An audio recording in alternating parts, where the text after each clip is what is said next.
Fotografía donde se mostraba sonriente junto a sus congresistas más allegados. Tenemos la nota. Fuerza Popular se resquebraja. Los congresistas Kenji Fujimori, Maritza García y Bienvenido Ramírez, 3 de los autodenominados Avengers, fueron expulsados de la bancada. Acabo de recibir hace pocos minutos, la resolución donde me expulsan del partido. Considero que esta resolución y esta medida es arbitraria. García, Ramírez y Fujimori forman parte del grupo de 10 congresistas que votó en abstención y salvó al presidente Pedro Pablo Kuczynski de la vacancia, que promovía Fuerza Popular. El Benjamín de los Fujimori publicó en su cuenta en Twitter el documento de expulsión acompañado del siguiente mensaje. Mientras tanto, en algún lugar de Asgard, uno para todos y todos para uno, a defender la democracia, la libertad ganará al miedo. Infinity War, modo Avenger, la resistencia. Fue la última reunión que tuvimos los 10 Avengers, donde decimos expulsan a uno, expulsan a todos. El presidente del comité disciplinario, César Segura, afirmó también en Twitter que Bienvenido Ramírez no presentó sus descargos a tiempo. Sin embargo, tanto Ramírez como Maritza García denunciaron irregularidades en este proceso. Nosotros hemos tratado por todos los medios de explicar que no hubo ninguna negociación en el tema de la votación, pero nunca hemos sido escuchados de una manera alturada, no había una conversación alturada. Primero me mandan un escrito de 9 cargos, donde me dan 3 días para la contestación. Un día antes de presentar mi descargo, mandan sumando un cargo más. El comité disciplinario de Fuerza Popular aún no decide la suerte de los otros 7 congresistas Avengers. Sin embargo, Héctor Becerril está en contra de su expulsión. Debería haber una gradualidad de sanciones de acuerdo a la participación de cada uno de ellos después de la votación que hubo respecto a la vacancia de Pedro Pablo Kuczynski. Los legisladores de la facción de Kenji Fujimori se pronunciarían este miércoles. Sabremos entonces si buscarán quedarse en Fuerza Popular o, por el contrario, tentarán un nuevo destino político de la mano de su líder. Vamos a ver qué efectos tiene esto en el Parlamento. Y la pregunta esta noche para los amigos de las redes tiene que ver con la noticia que acabamos de propalar. ¿Qué opina de la decisión de Fuerza Popular de expulsar de la bancada a Kenji Fujimori, Maritza García y Bienvenido Ramírez? Puede respondernos como todas las noches vía Twitter, vía Facebook y también a través de nuestra página web. Y nuevamente colectivos y ciudadanos marcharon en las calles en contra del indulto otorgado a Alberto Fujimori. Los manifestantes se concentraron en el Campo de Marte. Una jornada que esta vez culminó en la Plaza San Martín. Estuvo encabezada por los deudos de las matanzas de los casos de Barrios Altos y La Cantuta. En el estrado apareció el ex fiscal del caso Alberto Fujimori, Avelino Guillén, quien criticó el indulto otorgado por el presidente Pedro Pablo Kuczynski. Con esta actitud del presidente Kuczynski ha perdido legitimidad y hoy día es un presidente que es prácticamente un zombi que camina por palacio sin ningún rumbo, ninguna meta. En la misma línea criticó la presidenta del Consejo de Ministros, Mercedes Arauz. La primera ministra nos viene a hablar de reconciliación con absoluto cinismo. ¿Cómo puede haber reconciliación cuando el autor de crueles matanzas ni siquiera ha reconocido los hechos? No ha reconocido su culpabilidad. No ha pagado un sol de reparación civil. La quinta marcha contra el indulto para Alberto Fujimori se inició con 1 hora y media de retraso y estaba pactada para las 5 de la tarde. En el trayecto no hubo desmanes, solo tráfico. Los deudos esperan un resultado favorable de la audiencia del 2 de febrero en la Corte Interamericana de Derechos Humanos. Si supiera que nosotros 26 años de lucha para que en una firma acabe todo, 800 páginas del juicio en la Diroes para que en un solo minuto borre todo. Y no les interesó los familiares. No se resignan a ver libre a Fujimori. Que debería estar preso cumplir sus 25 años, pero su padrinito le dio el indulto y ya está feliz de la vida, y nosotros ahí caminando, pidiendo justicia. Una caminata pacífica en la que una vez más se criticó el indulto humanitario para un expresidente que fue condenado a 25 años de cárcel y también sentenciado por casos de corrupción.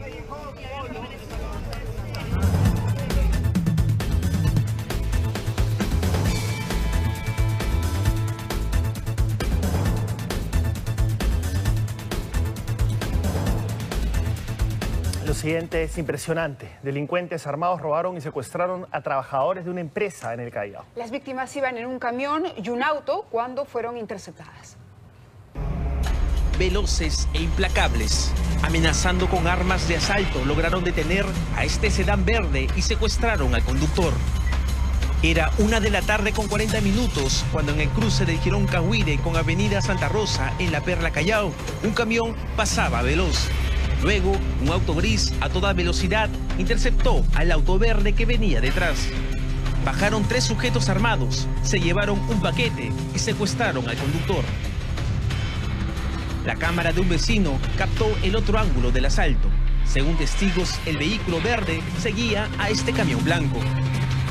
En las imágenes anteriores vemos como un auto negro pasó delante del vehículo de carga, el mismo auto que vemos parado delante del camión.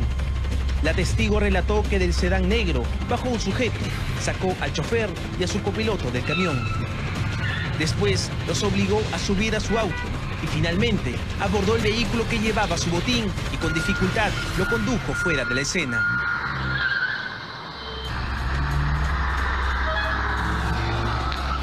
El camión le pertenecía a la empresa Juegos y Videos SAC. Horas después, su representante alertó a la policía. Pues Johnny Palacios, el chofer del vehículo que llevaba la mercancía, y su copiloto de cabina fueron liberados en la avenida Canta Callao. Los efectivos y una fiscal empezaron con las indagaciones mientras que los hombres del camión relataban lo sucedido. El representante explicaba que el auto verde era de propiedad de la empresa y custodiaba la marcha del camión. En la zona, los vecinos señalaron que los maleantes tenían el rostro descubierto y portaban armas de grueso calibre, pero no estaban sorprendidos, pues señalaron que su barrio es sumamente inseguro y que hechos como este pasan frecuentemente y a plena luz del día.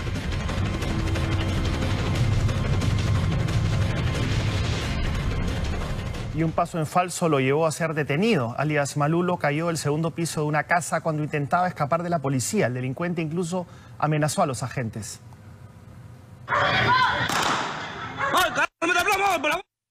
Acorralado, su captura era inminente. Los pobladores del asentamiento humano Húsares de Junín en Condevilla estaban en vilo. El sujeto en el techo rompe una botella en gesto amenazador al policía. Y cuando parecía que Malulo iba a emprender la fuga, un paso en falso lo hizo caer por un tragaluz.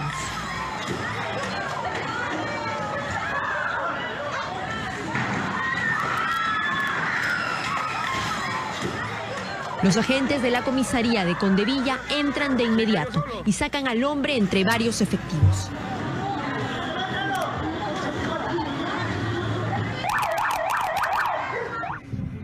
Johnny Marlo Candia Navarro presentaba requisitorias por lesiones dolosas y otras denuncias. Una persona vino a denunciar que había causado destrozos en su domicilio. Hace unos días nomás acababa de asaltar a una persona, a una fémina, en el cual había robado su celular con arma de fuego. La policía le cerró el paso. Un disparo al aire lo hizo correr al segundo piso.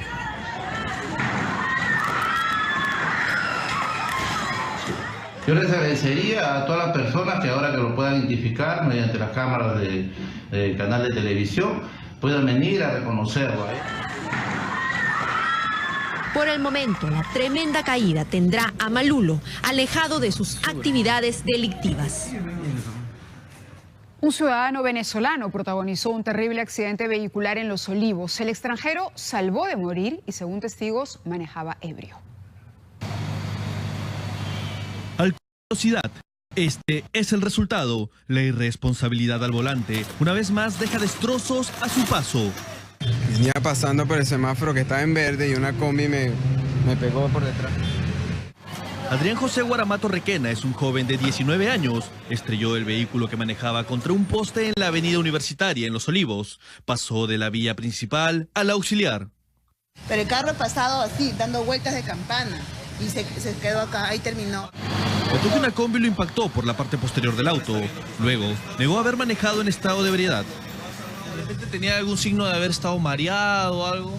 Sí, ¿no? Él dice que cuando fue a verlo, estaba como que con aliento así de... Él lo vemos con un jugo luego, ¿no? Por eso que luego no se...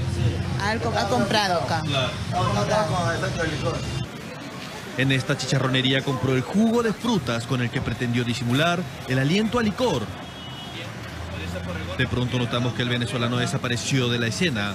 Empezó la búsqueda por parte de la policía. Lo que refieren que ya se acaba de ir a la comisaría. ¿A dónde se ha ido? A la comisaría. ¿A la comisaría se ha ido él solo? Eso es lo que refiere. No se le intervino, no se le llevó en el patrullero, no se le trajo acá. Es lo que quiero verificar. Voy a ver la información para poder brindarle un buen dato. Muchas gracias. El vehículo que estaba Minutos después fue encontrado por agentes de la comisaría de Sol de Oro. Puesto en evidencia, su carácter cambió. Según el comisario de esta dependencia, el resultado de la prueba de osaje etílico dio positivo. Ni el jugo lo salvó.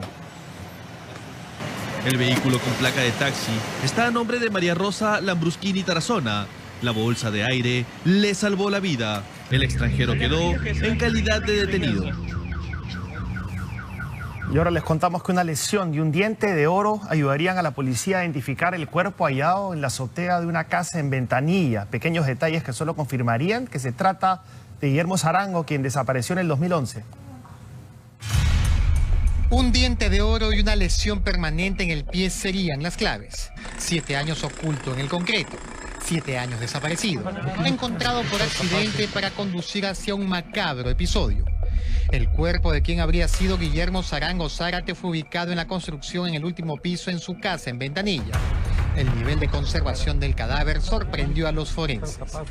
En este caso es saponificación, que consiste que la grasa del cuerpo se convierte en jabón cera. Y el jabón ha mantenido todos los órganos vitales mucho más de lo que se esperaba. Tras la muerte, la desintegración de la anatomía es un proceso natural y paulatino. El tiempo hace su trabajo y poco a poco descompone el cuerpo.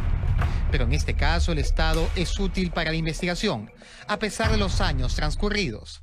La manera en la que fue escondido ayudó a ello. Para que haya el proceso de saponificación se requiere humedad y calor. Y justamente ha habido humedad porque ha estado dentro de un concreto cerrado en una bolsa y encima del concreto han puesto mayólica. Es decir, la humedad no ha salido. Y calor porque ha estado en un tercer piso durante el sol, durante todos los años. Saber qué pasó con Sarango, cuya pista se perdió en 2011, es la misión de los peritos del Ministerio Público. La condición del cuerpo ayudaría a aproximarse a la verdad. La pieza dental postiza y un dedo mutilado conducen a su identificación.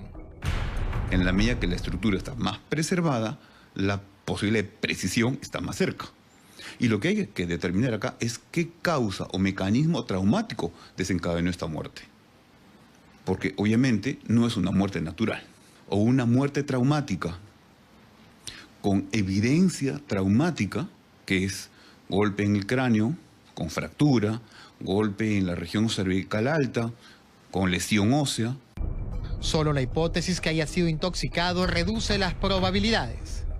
Si es por un tóxico, eso está más difícil, pues la posibilidad de determinar la causa va a ser exactamente la misma que en el caso de la voleibolista, nula. Mientras se realizan las comparaciones con el ADN de sus hermanas, se busca la estela de Angelina Ayala, la mujer que convivió con Sarango hasta su desaparición. Y fueron detenidas 2 mujeres acusadas de homicidio. Según la policía, existen evidencias contra las 2 intervenidas que habrían actuado bajo la modalidad de pepeo. cuando se disponían a buscar una nueva víctima en los exteriores de este local nocturno, ubicado en la cuadra 28 de la avenida Tomás Valle en San Martín de Porres. Efectivos del ADEPINCRI de Bellavista lograron la intervención de Jacqueline Salazar Quevedo, de 37 años, y Lucy Díaz Chilmalza, de 35 años de edad, acusadas por el delito contra la vida, el cuerpo y la salud, homicidio, bajo la modalidad de peperas. A ella se les interviene, se le detiene y se le encuentra en el poder. Esto es producto. Al parecer, cerveza con líquidos tóxicos o somníferos. Este último fin de semana, Jaime Velázquez, en compañía de su hermano y un amigo, estuvieron bebiendo licor en una bodega cercana a su vivienda en San Martín de Porres. Horas más tarde se fueron a un local bailable donde permanecieron hasta las 5 de la madrugada. Según testigos en el frontis del local, la víctima fue abordada por dos mujeres quienes lo obligaron a subir a un taxi. Y en el transcurso de la avenida Tomás Valle con Dominicos, lo abandonan. Después de 2 horas fue hallado sin vida por efectivos de la delegación de Boca Negra. Hemos venido acá a buscar y justo he parado aquí en la ADEPINCRI. Ellos me han ayudado, hemos ido a la morgue y he reconocido a mi hermano. Las intervenidas presentan antecedentes policiales: Jacqueline Salazar Quevedo por tráfico ilícito de drogas y Lucy Díaz Chilmalza por homicidio calificado vigente. Al ser interrogadas, ambas negaron los cargos. ¿Conoce usted o ha conocido a la persona de Jaime Velázquez Espinosa? No lo conozco, yo nunca lo he visto en mi vida, yo así.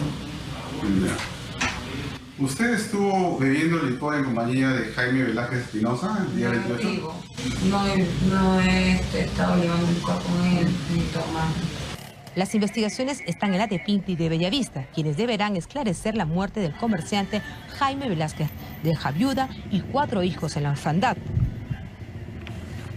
Y fueron trasladados a la ADEPINCRI los 2 implicados en el asesinato a la esposa del funcionario Víctor Sulpres. Ahí permanecerán detenidos de manera preliminar durante 7 días mientras se realizan las investigaciones en este complejo caso. Esposados, cabezas gachas, Stuart Soriano Basurto e Israel Salazar Lozada tienen sobre ellos el peso de la muerte de Esther Huerta Estrada. El pasado 14 de enero, las cámaras de seguridad registraron a 2 sujetos en el momento preciso en que asesinaban a balazos a la esposa del funcionario del gobierno regional del Callao, Víctor Sulpres Jerez. La mujer se encontraba en el asiento del piloto de la camioneta de su esposo. Ahí acabaron con su vida. Las investigaciones por parte de la policía de la ADEPINCRI Callao condujeron a la captura de Stuart Soriano, alias Raulito, e Israel Salazar, alias Giovanni, por presunto tráfico de drogas. Sin embargo, con información de un colaborador, ya tenían indicios de su participación en el crimen de Esther Huerta. En medio del llanto de sus familiares, los 2 hombres abandonaron la ADEPINCRI Callao para ser llevados a la sede de la ADEPINCRI en la Avenida España. Ahí permanecerán detenidos de manera preliminar durante 7 días. La División de Homicidios estará a cargo de las investigaciones y diligencias. Especialistas analizan el dramático caso de la niña de 9 años que dio a luz tras ser violada por su padre. La menor experimenta un cambio físico para el cual su cuerpo no está preparado. Madre a los 9 años. Esta frase encierra dolor, miedo, daño irreparable, encubrimiento alevoso. La menor experimenta un cambio físico para el cual su cuerpo no está preparado. Estamos hablando de una niña que está en pleno crecimiento, en pleno proceso de maduración y que muy probablemente recién haya entrado a la etapa de la pubertad, donde hormonalmente recién se está activando. Y este problema físico acarrea que luego va a conllevar una gestación en la cual obviamente va a haber mayores requerimientos, no solamente nutritivos, porque tiene que alimentar a un nuevo ser, circulatorios, adaptación cardíaca a este nuevo estatus de embarazada. El organismo no es capaz de alimentar de manera óptima al feto en crecimiento. Y como no tuvo un control periódico del embarazo, la salud del bebé podría estar comprometida. No hemos visto los factores de riesgo que pueden haber afectado al feto. Por lo tanto, no sabemos cómo va a ser el desarrollo neurológico de ese niño. No sabemos cuál va a ser el desarrollo metabólico y o cardiovascular de ese niño de acá a 10 a 15 años. Por lo pronto, el Ministerio de la Mujer ya se ha comprometido en el cuidado de la pequeña y su bebé. La ministra Ana María Choquehuanca las visitó en el hospital. La reunión fue en estricto privado para proteger la identidad de ambas menores. Pero el factor más importante es sin duda el daño psicológico. La menor es propensa a sufrir depresión posparto. Y aquí será fundamental el seguimiento y la protección que la niña reciba de las autoridades, pues ambos padres tendrán que enfrentar a la justicia.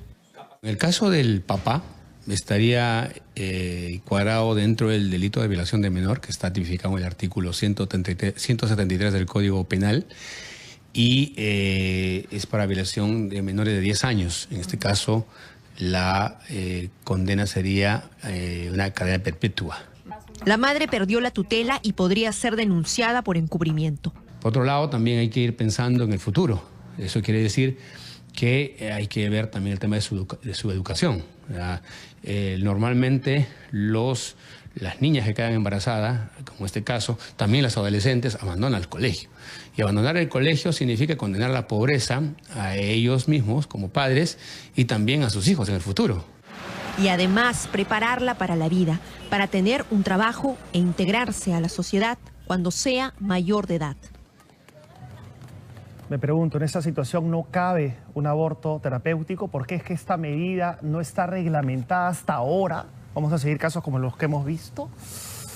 Bueno, el cuerpo de un adolescente fue hallado sin vida en el río Guayá. La menor de 15 años habría sido ultrajada. Los familiares en las últimas semanas notaron un comportamiento extraño en la adolescente de 15 años. Según ellos, salía de su casa y retornaba luego de varios días. Por eso su desaparición no los alertó. Hace 2 veces había salido, pero a vuelta a mi casa, mamá, y 3 días, 2 días desaparecía. Y volví a mi casa. Después de una semana, el cuerpo de la menor fue hallado a orillas del río Guayaga. La estudiante habría sido ultrajada. Nada, no nos contaba nada, no nos hablaba nada, 50, llegaba a mi casa, comía, dormía, salía, no decía nada porque me salía nada. Su hermano la recordó como una joven alegre y dedicada a los estudios. Vivía en Lima y regresó para visitar a sus padres. La pista para identificar al asesino de la menor estaría en la red social que usaba. Ella dejó su cuenta abierta.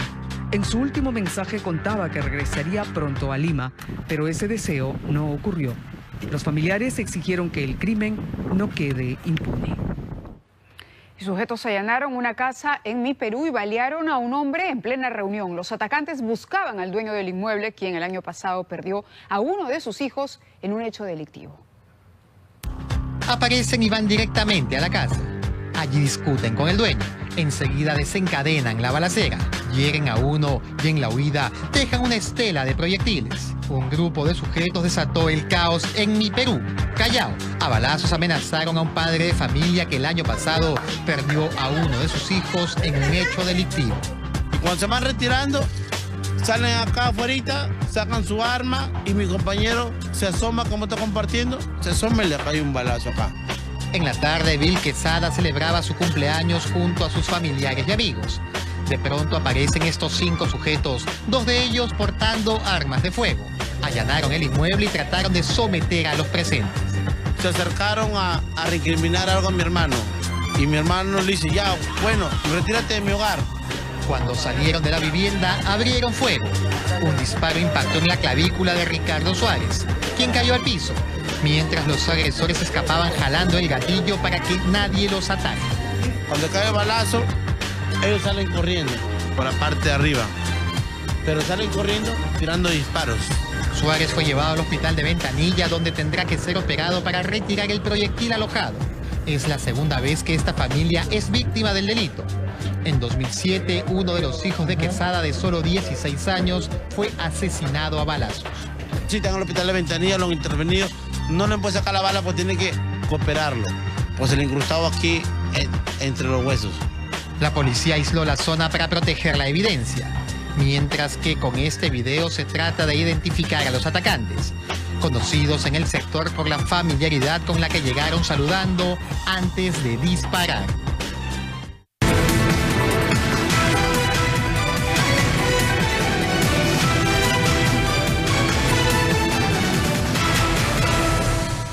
La policía capturó a un delincuente que sin escrúpulos asaltaba a madres de familia en buses de transporte público. Se hacía pasar como pasajero para cometer sus atracos. Veía en las mujeres con hijos una oportunidad perfecta para robar. Recién salgo. ¿Recién sales? ¿Estaba en el penal? Sí. ¿Cuánto tiempo? 4 años. 4 años. ¿Por qué delito? Drogas. ¿Drogas? ¿Qué penal? 4. El ex reo Kennedy Gurmendi Romero, alias Herodes, subía a los buses para hacerse pasar como pasajero y quitarle las pertenencias a las madres de familia. El Escuadrón Verde Lima lo atrapó luego de dar su último golpe. ¿Dónde pensaba venderlo? A cualquiera y descontado. ¿Estás arrepentido? ¿O siempre lo vas a seguir haciendo? Busca siempre a la persona más indefensa, como en este caso a una madre joven, una madre de familia que tenía en sus brazos a su criatura, un bebé. Eran 6 de la tarde y Gurmendi Romero se encontraba en la avenida Los Héroes en San Juan de Miraflores al acecho de su próxima víctima. Al detectarla, la siguió hasta ingresar a una unidad de transporte público y rápidamente le arrebató su celular. El personal terna, al percatarse de este hecho, procede a la persecución y captura de este sujeto, que luego fue conducido a la dependencia policial, donde en el registro personal se le encontró el teléfono que acababa de arrebatar a esta víctima. Los agentes del Grupo Terna Sur 1 llevaron a Kennedy a la comisaría del distrito. Solo le quedó confesar. Estabas haciendo cosas malas. Esas cosas malas que has hecho se llama arrebatar un equipo celular a una señora que está con bebé en brazos. La agraviada de 25 años de edad recuperó su teléfono que con tanto esfuerzo compró. Ya, va a denunciarlo, el sujeto que está intervenido. ¿Usted estaba en compañía de su bebé? Sí, estaba en el carro con Ya. No me atreví a bajar por miedo. La fiscalía, una vez más, tendrá en sus manos a alias Herodes, un peligroso ladrón que sin escrúpulos atacaba a mamás. El Colegio Químico del Perú se sumó a la preocupación del Ministerio de Salud por la fusión de empresas farmacéuticas. Temen que se produzca un control de precios que podría perjudicar a la población. El reciente anuncio de la empresa InRetail Perú Corp sobre la adquisición de Quicorp S.A. ha generado inquietud entre los consumidores. 583 millones de dólares costó la compra. El conglomerado de farmacias controla más del 60% del flujo económico de medicamentos. Con esta nueva compra de Inca Pharma a través de InRetail a Quicorp, pues prácticamente ellos están asegurando el mercado. Establecimientos ubicados en donde hay más movimiento comercial, solo entre Inca Pharma y Mi Pharma, suman un total de 2.140. En la teoría, pues son solamente el 18% de establecimientos. Ellos manejan un flujo económico mucho mayor, que estaría abordando el 60%. Entonces, existe el riesgo de que ellos puedan controlar en determinado momento los precios de medicamentos.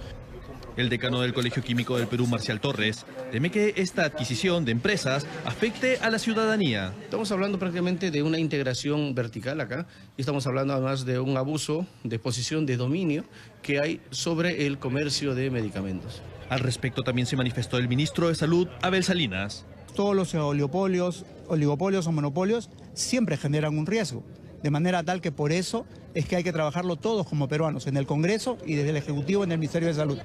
Desde su cartera anunció el fortalecimiento de la compra de medicamentos para el consumo de los más necesitados.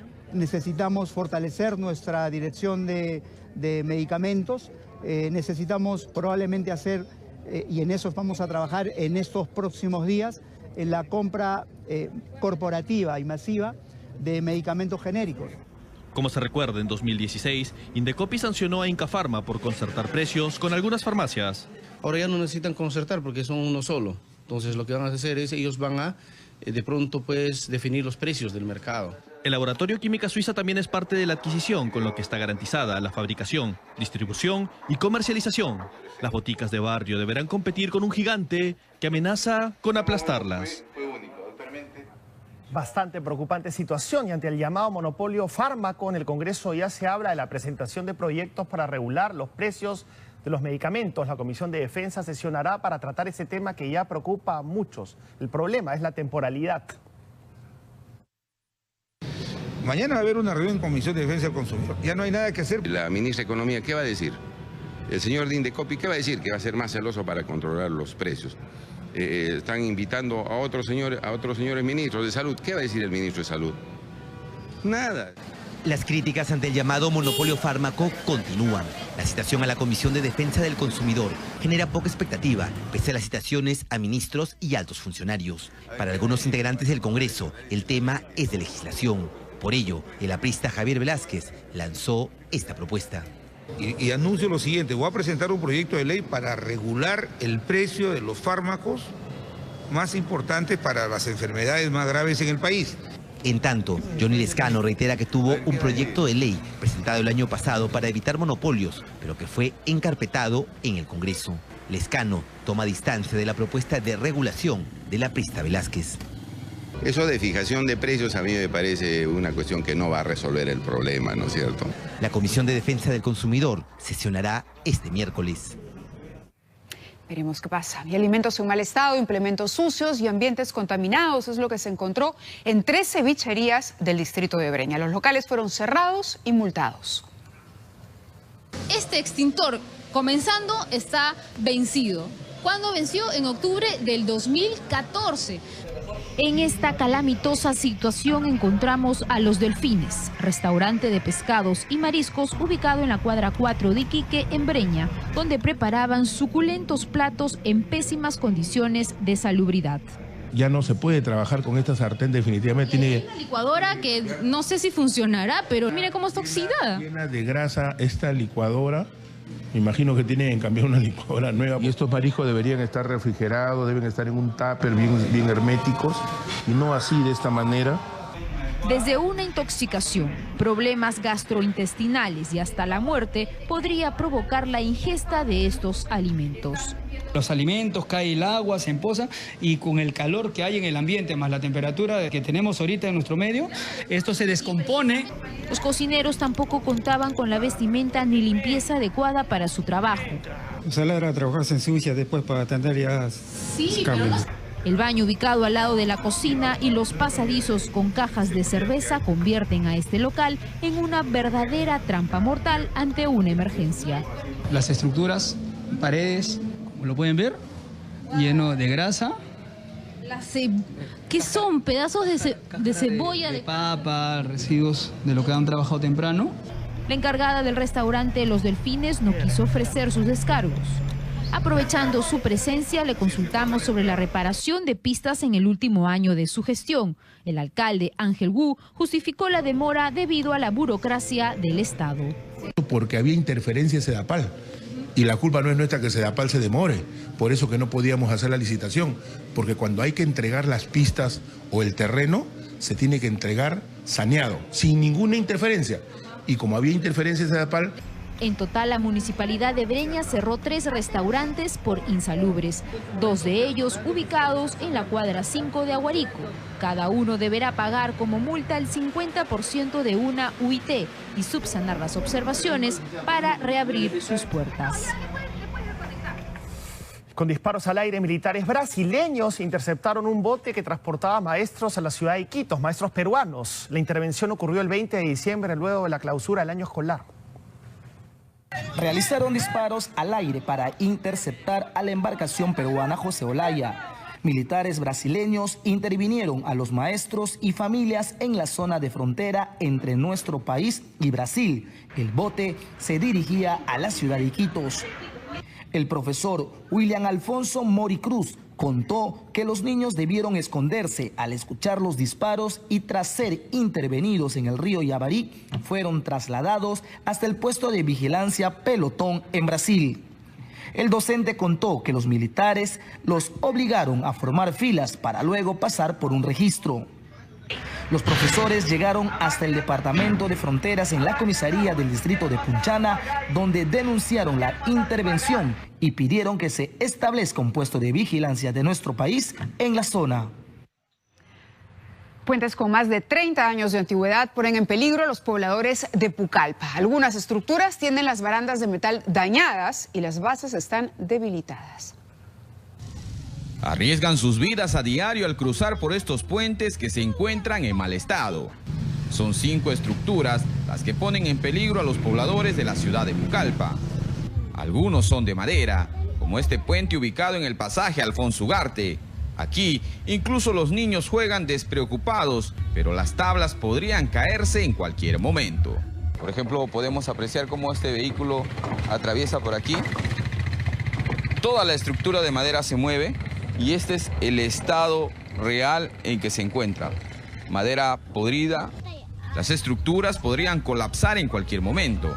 El puente San Fernando también tiene su estructura dañada. Los fierros están oxidados y las bases se encuentran debilitadas. A diario, decenas de mototaxis pasan por el lugar, al igual que en el puente Abujao. Los vecinos denuncian que ocurren constantes accidentes. Los puentes 9 de octubre y Maya de Brito tampoco han recibido mantenimiento durante años. Los pobladores piden la intervención de las autoridades.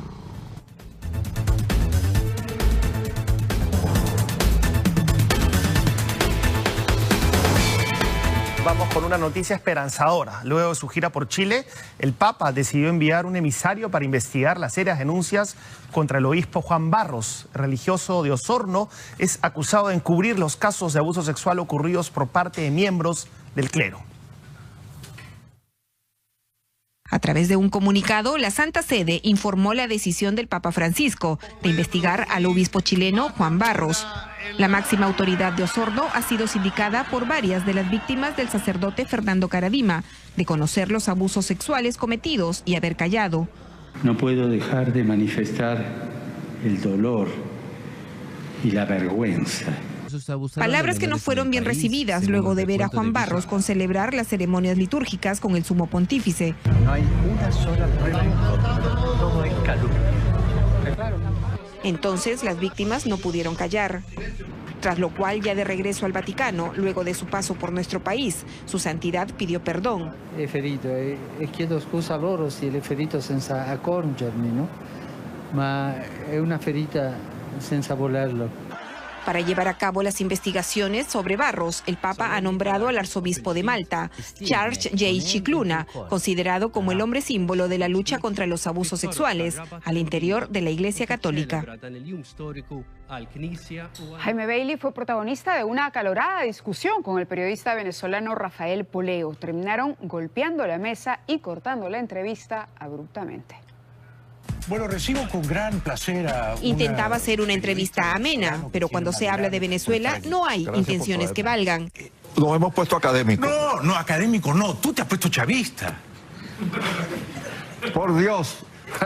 Y así quedó claro para el periodista peruano Jaime Bailey, quien terminó por sacar abruptamente de su programa al también hombre de prensa venezolano Rafael Poleo. Yo no voy a opinar más. Maduro todo el día dice que quieren meter a explotar nuestras riquezas. Yo te voy a dar información si me dejas. Si me dejas. Bueno, es que usted es el único que habla. Luego de algunos minutos de una acalorada discusión sobre supuestas intenciones estadounidenses. Que tú digas que Estados Unidos se quiere meter a explotar el petróleo venezolano, eso es hacerle un regalo a Maduro. Totalmente. No. Porque eso es lo que Maduro le dice al pueblo. La situación fue tan extrema que ambos comunicadores se salieron de sus casillas. Déjame terminar, ahora tú estás gritando.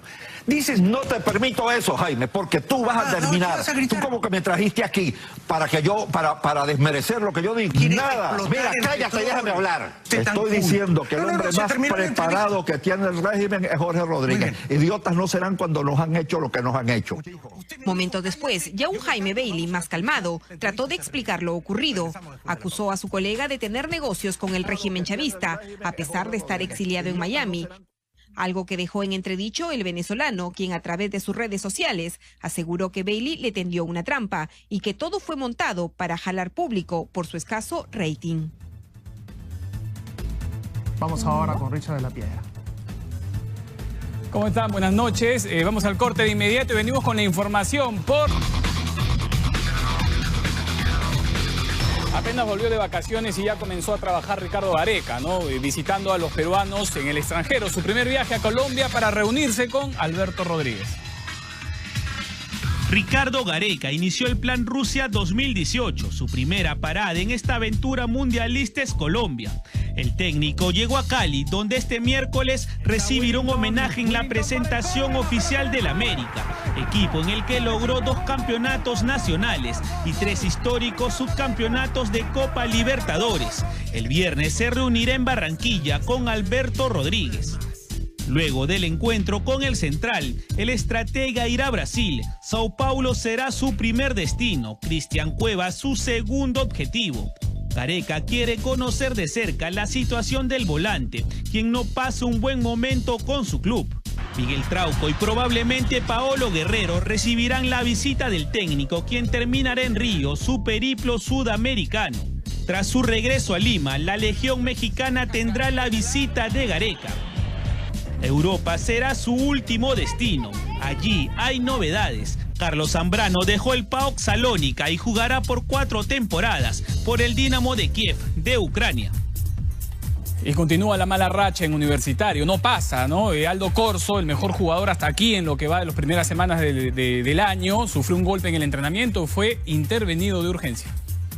Otra mala noticia para Universitario. Aldo Corso será baja aproximadamente 2 semanas debido a un traumatismo en los testículos, producto de un fuerte golpe en los entrenamientos. El golpe fue tan fuerte que obligó al defensa a pasar por el quirófano, donde tuvo una exitosa operación y estará en observación un par de días.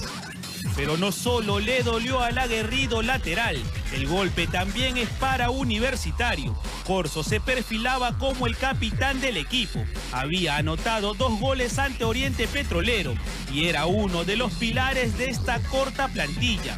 Tan corta que ahora Pedro Troglio tendrá que apelar a otro juvenil en las primeras fechas del torneo de verano, ya que no hay ningún jugador con experiencia en su puesto. Corso solo tiene una temporada en Universitario, pero pareciese que ha jugado toda la vida con los merengues. Cientos de muestras de cariño literalmente inundaron las redes sociales. Y Melgar se estrenó en la Libertadores con un buen empate frente a Santiago Wanderers en Chile. Melgar se trajo un valioso empate